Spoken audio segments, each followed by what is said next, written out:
La palabra para hoy es el centurión y su fe. Los cristianos somos llamados a vivir por fe. Además, sabemos que sin fe es imposible agradar a Dios.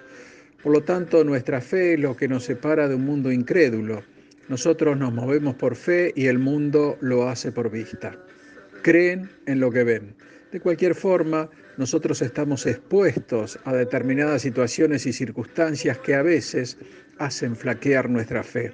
Esto es así porque nuestra fe con frecuencia es influenciada por las situaciones externas. Veamos una expresión de fe genuina. La misma está en Mateo 8 del 5 al 13 y dice así: Entrando Jesús en Capernaum, vino a él un centurión rogándole y diciéndole: Señor, mi criado está postrado en casa, paralítico, gravemente atormentado. Y Jesús le dijo: Yo iré y le sanaré. Respondió el centurión y dijo: Señor, no soy digno de que entres bajo mi techo, solamente di la palabra y mi criado sanará, porque también yo soy hombre bajo autoridad y tengo bajo mis órdenes soldados, y digo a este, ve y va, y al otro, ven y viene, y a mi siervo, haz esto y lo hace. Al oírlo Jesús se maravilló y dijo a los que le seguían: De cierto os digo que ni aun en Israel he hallado tanta fe. Entonces Jesús dijo al centurión: Ve y como creíste, te sea hecho. Y su criado fue sanado en aquella misma hora. Hasta aquí la palabra. El centurión vino a Jesús pidiéndole un milagro.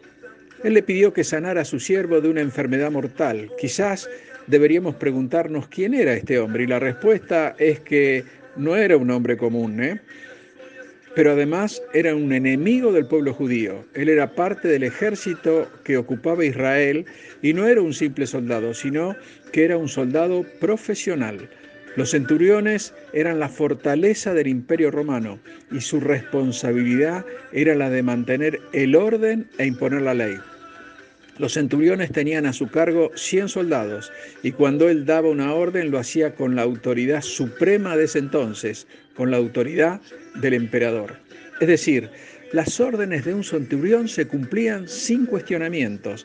El no hacerlo era desafiar la autoridad del emperador. Por lo tanto, se puede decir que el centurión ejercía autoridad y conocía muy bien su significado. Independientemente que no hay demasiados detalles sobre este hombre, seguramente él no tenía conocimiento de la palabra de Dios, ya que carecía de ese conocimiento que da la revelación acerca de Jesús en el Antiguo Testamento. Independientemente de esto, él usó su conocimiento militar y usó su comprensión sobre la autoridad para fortalecerse y presentarse ante Jesús, y seguramente él sabía quién era, ya que nadie desconocía los milagros y prodigios realizados por el Hijo de Dios.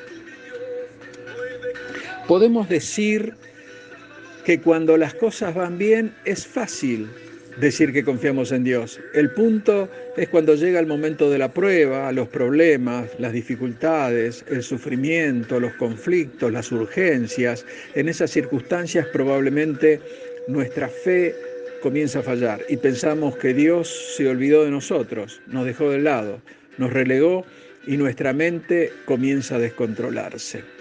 Aquí lo importante será evitar los pensamientos negativos, focalizar nuestra fe en el único que puede ayudarnos en los momentos de duda, de vacilación, de incertidumbre, y echar mano del ejemplo del centurión romano. Él confió plenamente en la bondad del Señor y recordemos que él no era judío, sino que era un gentil y además un opresor del pueblo, pero él mostraba tener un conocimiento que le hacía confiar plenamente en Jesús. Él sabía que Jesús era quien podía ayudarlo en la situación en que se encontraba, y este conocimiento, podríamos llamarlo fe genuina, hizo posible desechar la división espiritual. La misma fe desechó su orgullo y al acercarse a Jesús reconoció su grandeza y por sobre todo su bondad. El centurión demostró una fe genuina. La misma fue expuesta al acercarse a Jesús humildemente y no demandando. Respondió el centurión y dijo: Señor, yo no soy digno de que entres bajo mi techo. Solamente di la palabra y mi criado sanará. No hubo demanda por parte del centurión, simplemente un clamor para que Jesús sanara a su siervo. No hubo un ejercicio de su autoridad para intimidar a Jesús. Vemos que el centurión se humilló ante la presencia del Hijo de Dios. ¿Cuánto que aprender, no? ¿Cuánto tenemos nosotros para aprender de esta actitud?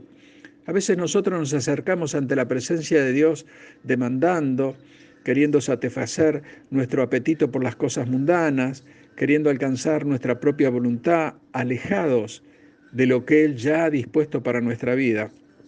Y cuando recapacitamos, nos damos cuenta que Él sabe con exactitud cuáles son nuestras necesidades y aparte conoce nuestras penurias, nuestras miserias, nuestras desdichas, nuestras desventuras.